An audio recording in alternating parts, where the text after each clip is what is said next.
Pada aksi yang dilakukan pada Kamis 29 Agustus 2024, seribuan pengemudi ojek online melakukan aksi unjuk rasa di Istana Negara, kantor Gojek di wilayah Petujo, dan juga kantor Grab di Cilandak. Sebelum demo dilancarkan, Ketua Umum Asosiasi Pengemudi Transportasi Daring Roda 2 Garda Indonesia, Igun Wijaksono, telah mengimbau para pengguna akan terjadinya kesulitan dalam melakukan pemesanan atau order. Dalam demo yang dilakukan oleh Koalisi Ojek Nasional ini, mereka mengajukan 6 tuntutan.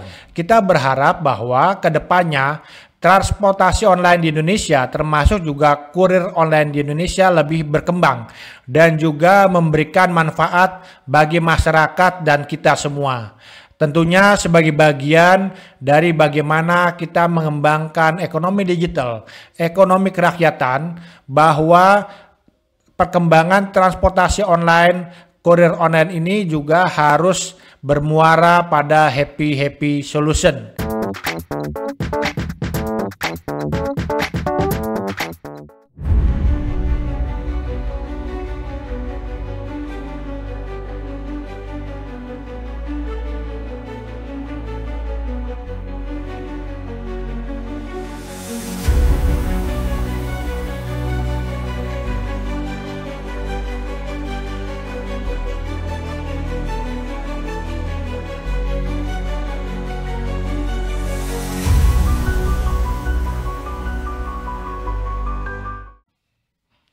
Halo warga digital dimanapun berada, jumpa kembali dengan saya Heru Sutadi di kanal Republik Digital. Di kanal ini kita akan banyak membahas mengenai bagaimana perkembangan ekonomi digital, perkembangan digital lifestyle, teknologi informasi, telekomunikasi, penyiaran digital, keamanan siber, dan perlindungan data di tanah air maupun dunia. Warga digital, di edisi kali ini kita akan membahas mengenai perkembangan transportasi online di Indonesia yang juga dikaitkan dengan kurir atau pengantaran pada e-commerce yang ada juga di Indonesia. Beberapa hari lalu kita ketahui bahwa ribuan pengemudi ojek online dan juga kurir se-Jabodetabek melakukan demo di beberapa titik di Jakarta. Ini menarik karena memang sejak awal kehadirannya, transportasi online tidak luput dari persoalan-persoalan yang membelit, terutama bagi mitra pengemudi. Unjuk rasa yang dilakukan pengemudi online dan kurir se-Jabodetabek dilakukan pada tanggal 29 Agustus 2024. Dalam demo yang dilakukan oleh Koalisi Ojek Nasional ini, mereka mengajukan 6 tuntutan. Inilah tuntutan mereka. Dalam demo yang dilakukan Koalisi Ojol Nasional atau KON yang beredar di media sosial, ada 6 poin tuntutan yang diharapkan mendapatkan tanggapan dari pihak yang berwenang. Yang pertama adalah revisi dan penambahan pasal Peraturan Menteri Komunikasi dan Informatika atau Permenkominfo nomor 1 tahun 2012 tentang formula tarif layanan pos komersial untuk mitra ojek online dan kurir online di Indonesia. Kemudian yang kedua, Kementerian Kominfo wajib mengevaluasi dan memonitoring atau mengawasi segala bentuk kegiatan bisnis dan program aplikator yang dianggap mengandung unsur ketidakadilan terhadap mitra pengemudi ojek online dan kurir online di Indonesia. Tuntutan ketiga adalah menghapus program layanan tarif hemat untuk pengantaran barang dan makanan pada semua aplikator yang dinilai tidak manusiawi dan memberikan rasa keadilan terhadap mitra pengemudi ojek online dan kurir online. Hal lainnya adalah penyeragaman tarif layanan pengantaran barang dan makanan di semua aplikator. Kemudian juga para pengemudi yang tergabung dalam koalisi ojek nasional menyampaikan juga bahwa tarif promosi aplikator yang dibebankan kepada mitra driver ditolak. Tak ketinggalan juga KON menyampaikan melegalkan ojek online di Indonesia dengan membuat surat keputusan bersama atau SKB di beberapa kementerian terkait yang membawahi ojek online sebagai angkutan sewa khusus. Menyikapi unjuk rasa yang dilakukan pengemudi ojek online dan juga kurir online, pihak berwenang memberikan tanggapan. Kita bisa baca di beberapa media-media online ada tanggapan yang diberikan oleh Gojek, Grab, pemerintah yang dalam hal ini adalah Kementerian Perhubungan dan juga Kementerian Kominfo. Kalau kita baca dari berita 1, dua perusahaan aplikator yakni Gojek dan Grab menanggapi aksi demo ribuan mitra tersebut. Kita bacakan. Head of Corporate Affairs Gojek Indonesia, Rosel Lavina menyebut sangat menyayangkan para mitra yang melakukan aksi demo hingga harus mematikan aplikasi. Namun Gojek mengaku akan menghargai aspirasi dari mitra dan mengimbau untuk menjalankan aksi demo tersebut dengan tertib dan damai. Kemudian juga Rosel Lavina menyampaikan bahwa meskipun ada aksi demo, tetapi dipastikan bahwa operasional Gojek akan tetap berjalan normal dan para konsumen akan tetap bisa menggunakan layanan Gojek. Sementara itu, Chief of Public Affairs Grab Indonesia, Tirza Munusami, menyampaikan bahwa tarif Grab yang telah ditentukan seperti tertuang dalam pasal 3 Permen Kominfo nomor 1 tahun 2012 tentang formula tarif layanan pos komersial. Disampaikannya Permen Kominfo itu dirancang untuk menjaga pendapatan mitra serta kestabilan permintaan pasar terhadap layanan Grab. Grab menjamin bahwa Grab Indonesia tidak pernah memotong pendapatan mitra untuk dialokasikan sebagai diskon bagi konsumen. Selain itu disampaikan bahwa biaya promo yang diberikan penyedia aplikasi kepada konsumen yang disebut merugikan mitra telah dihitung secara proporsional. Bahkan diklaim bahwa tarif promo itu berasal dari pemasukan perusahaan. Seluruh biaya promosi yang Grab gunakan berasal dari perusahaan dan didesain untuk membantu meningkatkan permintaan dari konsumen, yang pada akhirnya diharapkan dapat mempengaruhi pendapatan dari para mitra pengemudi secara positif.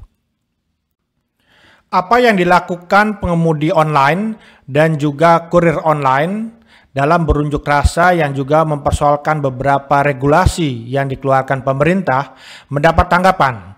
Di antaranya adalah oleh Menteri Perhubungan Budi Karya Sumadi. Sebagaimana ditulis oleh CNBC Indonesia, Menteri Perhubungan Budi Karya Sumadi buka suara terkait aksi ribuan ojek online yang melakukan aksi demo mengajukan sejumlah tuntutan kepada pemerintah. Di mana salah satu tuntutannya adalah meminta payung hukum sendiri. Sementara di Undang-Undang Lalu Lintas Angkutan Jalan (LLAJ) masuk ke dalam layanan angkutan khusus. Menurut Budi Karya, ini merupakan usulan yang baik agar landasan undang-undang itu dibuat dan pihaknya setuju untuk dilakukan. Budi Karya juga menyampaikan bahwa pihaknya sangat concern dengan apa yang dimintakan oleh para ojol. Budi Karya Sumadi juga mengaku telah bertemu dengan kalangan ojol pada pekan sebelumnya. Dan dalam pertemuan itu sepertinya tidak ada masalah. Karena itu dirinya mengaku kaget ketika para ojol ini melakukan unjuk rasa. Dikatakan juga oleh BKS berkaitan dengan undang-undang, tentunya Kementerian Perhubungan akan bekerja sama dengan DPR untuk melakukan evaluasi mengenai hal itu. Walaupun cantolan undang-undangnya belum ada, tapi benih untuk memberikan suatu kesempatan bekerja bagi jutaan masyarakat melalui ojol itu sudah ada landasan yang merupakan diskresi dari keputusan menteri. Tapi kalau misalnya juga perlu dilegalkan sesuatu yang lebih kuat lagi, tentu lebih bagus, dan pihaknya akan membahas dan terbuka mengenai hal itu. Mengenai tuntutan yang diajukan oleh para ojol agar dijadikan angkutan umum, Budi Karya Sumadi belum bisa memberikan kepastian mengenai hal itu. Saat ini menurutnya, pengemudi ojol juga mendapat kemudahan dalam regulasi. Kalau sekarang ini dikatakannya angkutan umum, memang ada fleksibilitas mereka minta dengan plat hitam. Ini ditolerir, tapi pihaknya minta sekalipun mereka plat hitam, mereka diminta untuk mendaftarkan diri. Nah, ini yang menjadi catatan dari Menteri Perhubungan bahwa sekarang yang mendaftarkan diri sedikit sekali. BKS menghimbau para pengendara ojol agar mendaftarkan kendaraannya juga ke anggotanya, karena itu pasti memberikan manfaat pada mereka. Selain Menteri Perhubungan, pihak dari Kementerian Kominfo juga memberikan tanggapan, khususnya mengenai pentarifan dalam hal ojek online dan juga kurir online.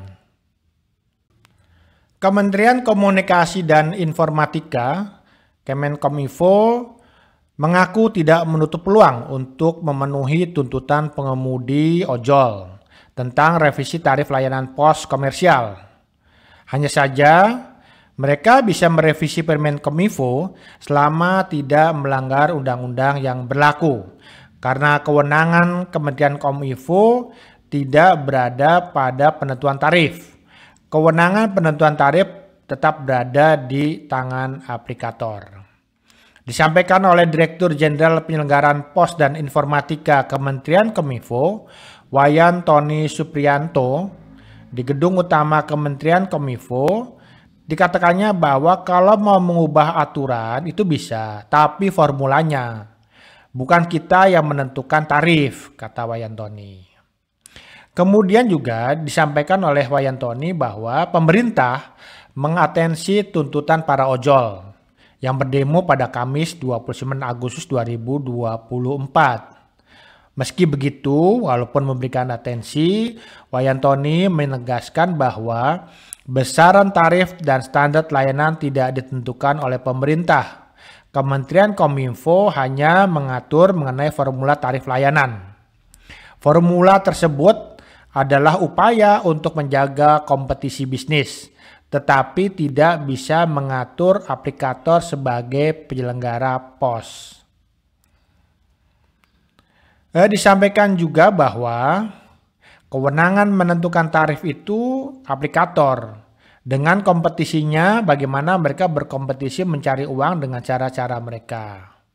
Perhitungan besaran tarif yang ditentukan aplikator tidak lepas dari strategi perusahaan dalam menjaga bisnis agar tidak ditinggal oleh pengguna.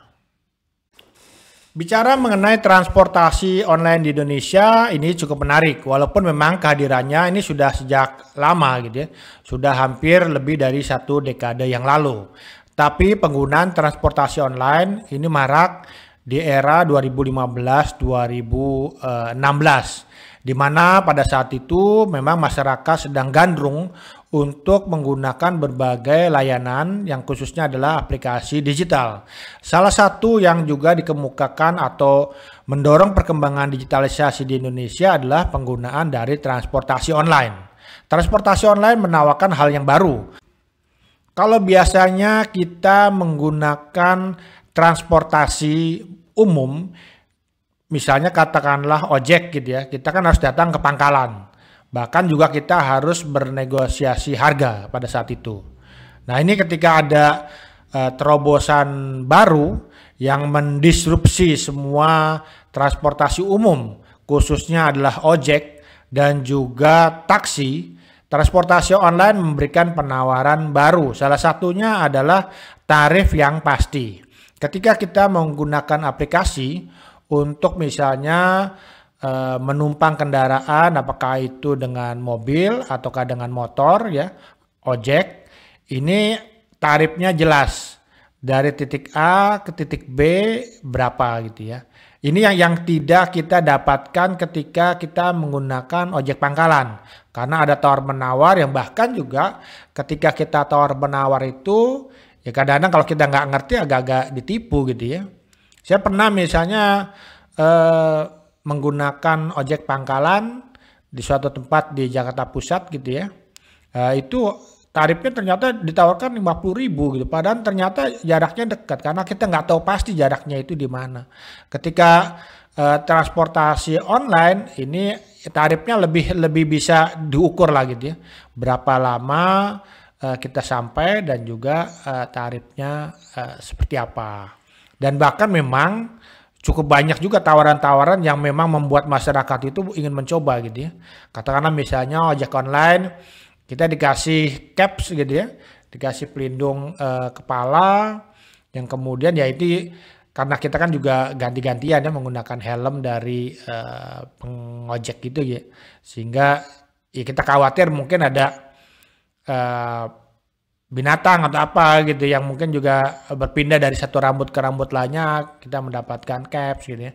Kemudian juga kalau misalnya kita menggunakan mobil gitu ya, car, itu biasanya di mobil itu juga ada airnya, ada tisu segala macam, pokoknya lengkap, sehingga masyarakat juga merasa nyaman untuk menggunakan transportasi online. Walaupun di satu sisi di sisi lainnya juga memberikan ketar-ketir pada saat itu. Kita bisa lihat bagaimana banyak perusahaan taksi ya yang kemudian terpaksa gulung tikar karena memang tidak bisa menghadapi persaingan yang demikian ketat dengan kehadiran transportasi online. Walaupun memang kehadiran transportasi online di Indonesia ini memang sejak awal menimbulkan juga kegaduhan, kontroversi gitu ya, terutama soal regulasi. Kemudian juga bagaimana masalah pentarifan. Karena betapapun era persaingan kompetisi yang antara transportasi, terutama misalnya taksi konvensional atau mungkin ojek pangkalan dengan yang digital ini udah hampir selesai gitu ya, udah masing-masing memiliki pangsa pasar sendiri seperti sekarang ini. Tapi masalah pentarifan dari dulu kan juga ini masih menjadi problem karena betapapun pentarifan ini kemudian juga memiliki kaitan dengan bagaimana mitra pengemudi mendapatkan bagian dari pentarifan yang ada. Sebab bukan rahasia lagi ketika misalnya ditentukan tarifnya X gitu 100.000, ini ada pembagian tarif yang mana tarif itu diberikan untuk aplikator dan juga untuk mitra pengemudi. Termasuk juga misalnya layanan kurir online gitu ya. Ini kan juga ada yang diberikan pada aplikator, bahkan juga untuk platform e-commerce-nya dan juga menjadi bagian dari mitra pengemudi. Nah, yang menjadi masalah itu adalah bahwa ketika tarif-tarifnya banyak tarif diskon. Nah, ini seperti apa? Kemudian juga persentase dari tarif itu berapa untuk pengemudi dan juga berapa untuk aplikator gitu ya.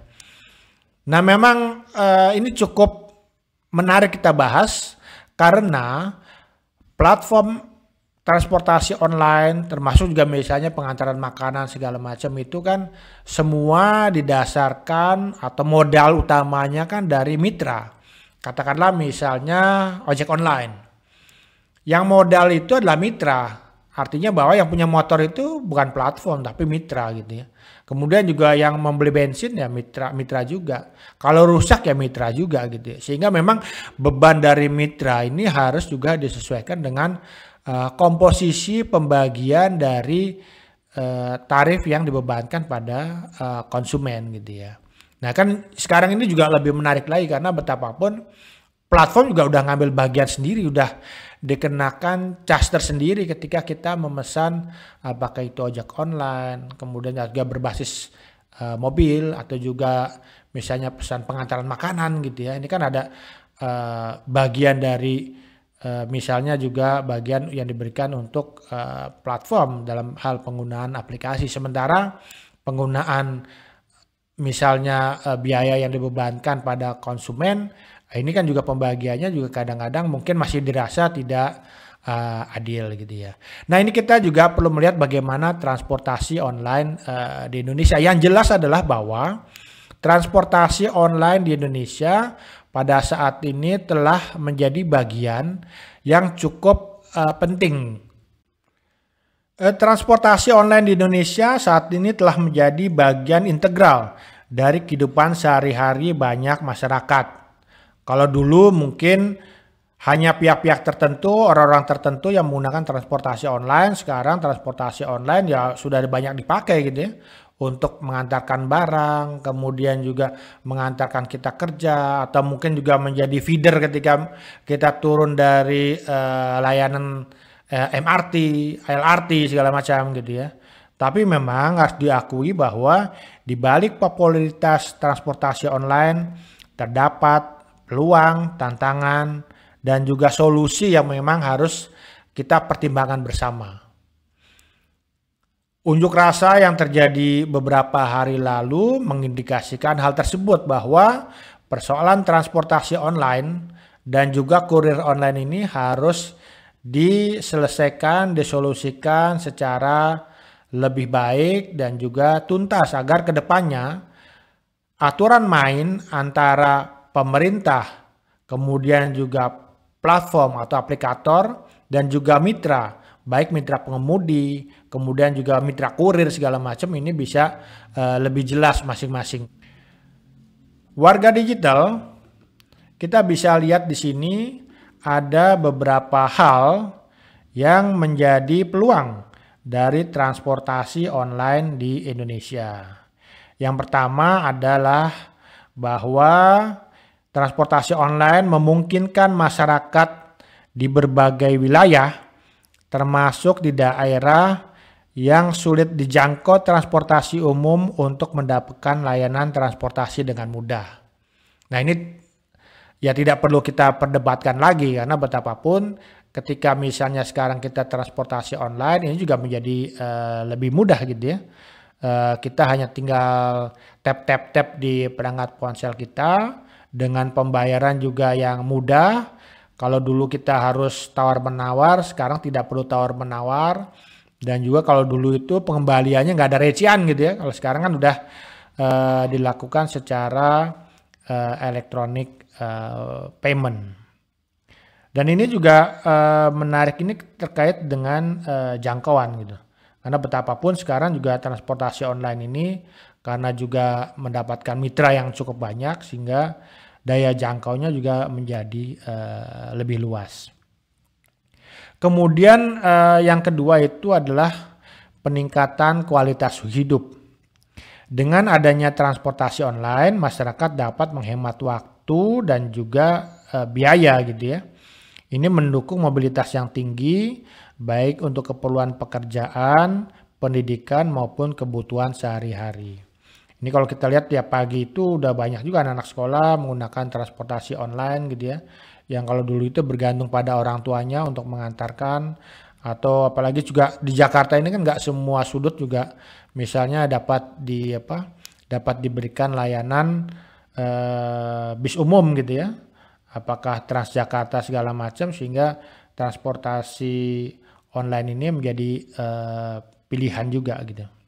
Kemudian kita melihat juga adanya peluang transportasi online ini membuka lapangan pekerjaan yang baru. Karena diakui atau tidak, mendapatkan pekerjaan di Indonesia ini kan juga tidak dapat dibilang mudah. Ada faktor pendidikan sebagai bahan untuk seleksi, misalnya kita masuk ke kantor gitu ya. Belum lagi sempat rame misalnya ada orang dalam gitu, ada orang dalam kan di kantor gitu. Kemudian juga kemampuan segala macam gitu. Jadi ada banyak hal-hal yang menjadi filtering orang untuk mendapatkan posisi atau mendapatkan lapangan kerja baru gitu ya.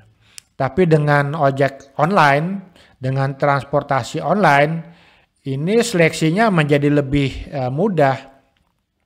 Kita punya motor, kita punya mobil gitu ya, dengan SIM yang lengkap, ini kita udah bisa menjadi mitra pengemudi.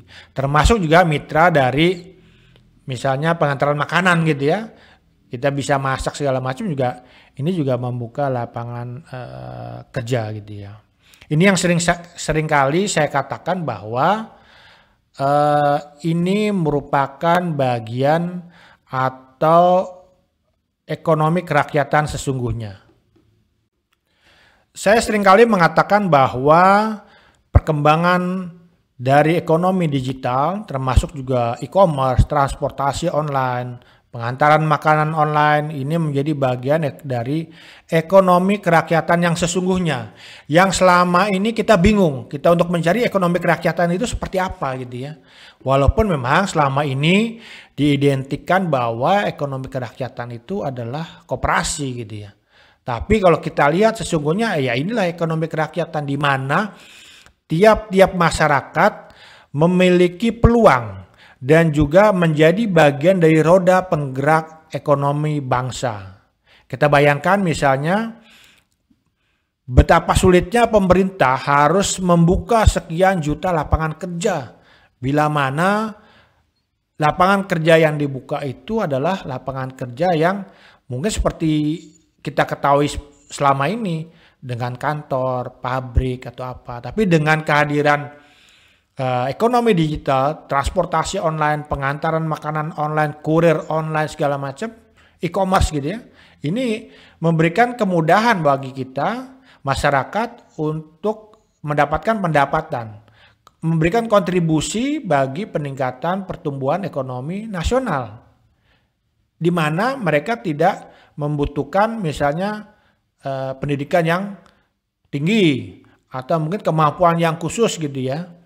Dan juga tentu pemerintah nggak perlu sulit-sulit lagi misalnya untuk bangun sekian pabrik gitu kan, atau hal-hal lainnya gitu. Sehingga ini memang seringkali saya katakan bahwa kontribusi dari ekonomi digital di Indonesia ini adalah mereka membangun ekonomi kerakyatan sesungguhnya. Kemudian hal lainnya adalah digitalisasi ekonomi. Kita ketahui kita sudah memasuki fase disrupsi di mana bentuk-bentuk ekonomi lama terdisrupsi. Tadi kita cerita tentang bagaimana misalnya taksi konvensional yang kemudian mau tidak mau juga mereka harus terdisrupsi bila mana mereka tidak mengikuti perkembangan digitalisasi. Dan suka atau tidak suka, transportasi online ini mendorong penggunaan teknologi digital dalam kehidupan sehari-hari. Bukan hanya tadi bagaimana kita menggunakan ponsel kita secara lebih produktif, tapi ini juga mengubah kehidupan kita. Kita bisa menggunakan transportasi online secara lebih bermanfaat, bahkan juga terkait dengan pengantaran online, pengantaran makanan, kemudian juga ada pembayaran elektronik yang ujungnya akan berkontribusi pada perkembangan ekonomi digital di Indonesia.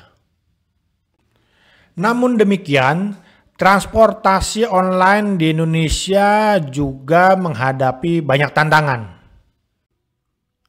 Kami mencatat ada beberapa tantangan terkait dengan transportasi online di Indonesia. Yang pertama itu adalah regulasi yang belum matang. Dari apa yang disampaikan Koalisi Ojek Nasional dan juga upaya pemerintah concern pemerintah terhadap apa yang disampaikan dari Koalisi Ojek Nasional ini mengindikasikan memang ada regulasi yang belum matang. Walaupun tadi dikatakan misalnya katakanlah belum ada cantelan di undang-undang mengenai bagaimana transportasi online ini. Nah, sehingga memang harusnya memang sudah tahap yang lebih kuat lagi gitu ya. Kita mencatat bahwa regulasi mengenai transportasi online seringkali tertinggal dibanding dengan pertumbuhan industrinya. Tentu saja ini berakibat timbulnya ketidakpastian bagi penyedia layanan, pengemudi, dan juga konsumen. Sehingga ini menjadi hal yang memang momentum yang tepat ya. Ketika kemarin terjadi unjuk rasa, ini merupakan momentum kita untuk bagaimana mengevaluasi kembali regulasi yang ada agar kemudian ini bisa memberikan keuntungan bagi semua pihak dalam ekosistem transportasi online. Kemudian kalau kita lihat juga ada persaingan yang tidak sehat antar platform. Di persaingan antar platform seringkali menyebabkan tarif yang tidak realistis gitu ya, yang bisa merugikan pengemudi dan menciptakan ekspektasi tidak wajar di antara konsumen. Kemudian hal lainnya juga yang menjadi tantangan adalah masalah keselamatan dan keamanan bagi pengemudi dan juga penumpang.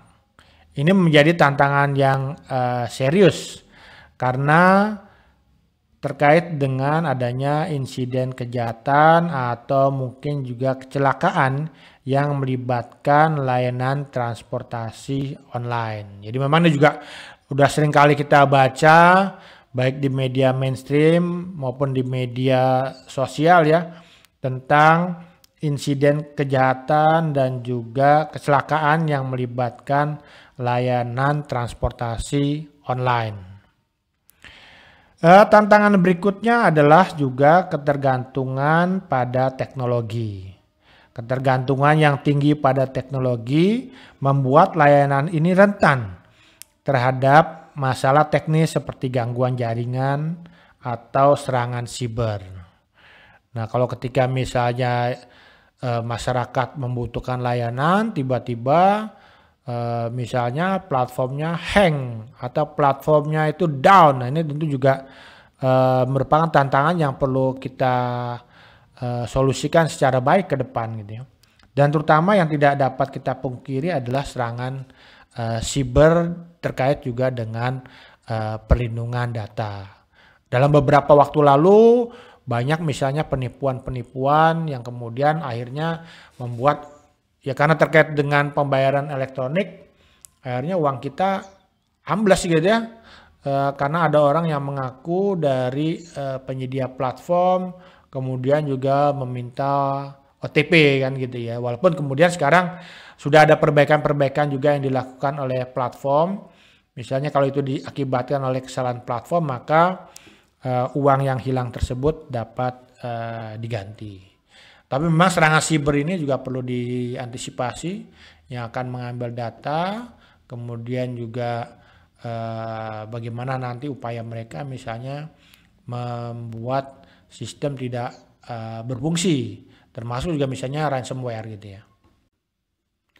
Selain kita membahas mengenai peluang dan tantangan dari transportasi online di Indonesia dan juga kurir online di Indonesia, kita juga coba untuk menawarkan beberapa alternatif solusi. Jadi ini memang alternatif solusi yang kita coba pikirkan untuk bagaimana membuat transportasi online di Indonesia, kurir online di Indonesia menjadi lebih baik ke depannya. Bagi teman-teman warga digital dimanapun berada yang memiliki juga pemikiran berbeda atau sama, silakan memberikan komentar agar kita sama-sama membangun bagaimana transportasi online di Indonesia, kurir di Indonesia yang ujungnya adalah mensejahterakan kita semua, memberikan solusi win-win solution. Jadi semua ini senang dengan kehadiran transportasi online di Indonesia. Apakah itu pengemudi, pemerintah, masyarakat sebagai konsumen, termasuk juga aplikator. Jangan lupa juga untuk like, subscribe dari channel Republik Digital ini agar kanal kita juga menjadi lebih baik ke depannya. Kita menawarkan beberapa solusi dari peluang dan tantangan yang ada. Ada beberapa alternatif solusi. Yang pertama itu adalah peraturan yang komprehensif dan adaptif, di mana pemerintah perlu mengembangkan peraturan yang jelas dan adaptif untuk melindungi semua pihak yang terlibat dalam ekosistem transportasi online. Ini termasuk regulasi tentang tarif, standar layanan, serta perlindungan konsumen dan pengemudi.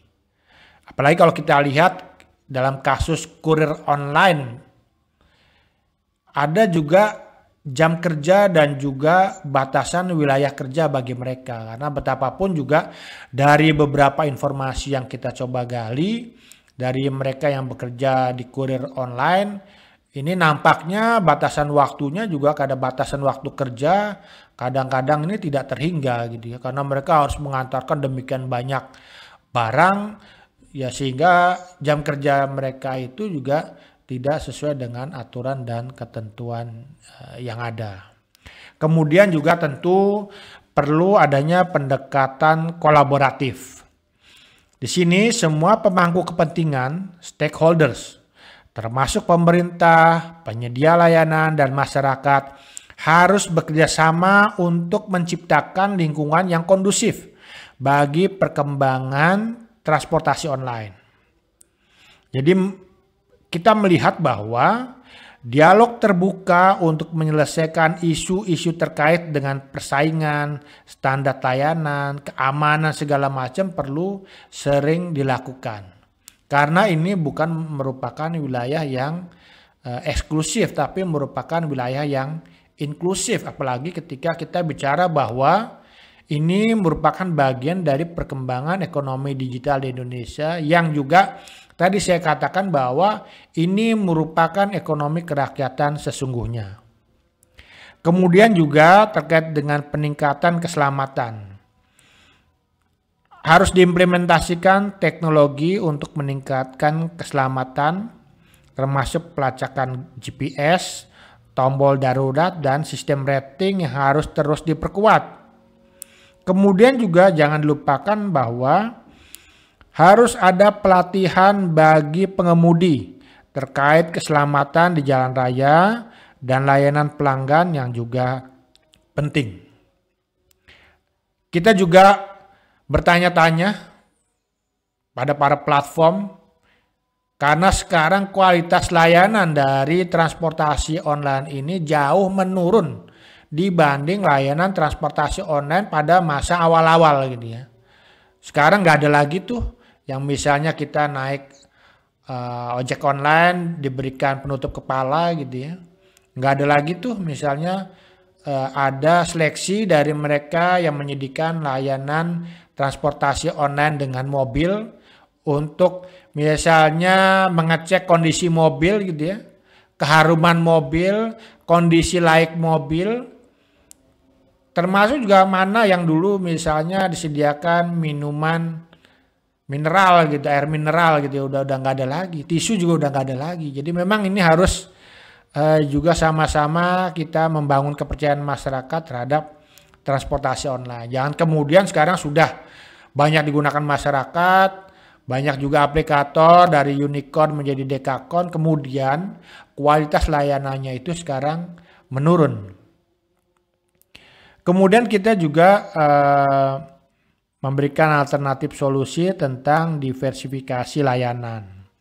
Jadi penyedia layanan transportasi online dapat memperluas jenis layanan yang ditawarkan. Misalnya layanan khusus untuk kebutuhan tertentu, misalnya untuk layanan difabel atau integrasi dengan transportasi umum untuk menjangkau lebih banyak segmen masyarakat. Dengan memahami tantangan yang ada dan juga alternatif solusi menjawab tantangan tersebut, kita berharap bahwa ke depannya transportasi online di Indonesia termasuk juga kurir online di Indonesia lebih berkembang dan juga memberikan manfaat bagi masyarakat dan kita semua. Tentunya sebagai bagian dari bagaimana kita mengembangkan ekonomi digital, ekonomi kerakyatan, bahwa perkembangan transportasi online, kurir online ini juga harus bermuara pada happy solution. Jadi semua bergembira dengan adanya layanan transportasi online maupun kurir online di Indonesia. Terima kasih sudah menyaksikan tayangan di episode kali ini. Kita akan jumpa kembali di episode berikutnya. Jangan lupa untuk terus memantau tayangan-tayangan dari kanal Republik Digital, termasuk juga kita sudah membuat beberapa short video yang juga kita harapkan memberikan edukasi dan juga informasi agar kita semua bisa mengikuti perkembangan teknologi digital di Indonesia dan juga dunia. Saya Heru Stadi, sekali lagi undur diri. Kita jumpa di edisi berikutnya. Terima kasih, sampai ketemu.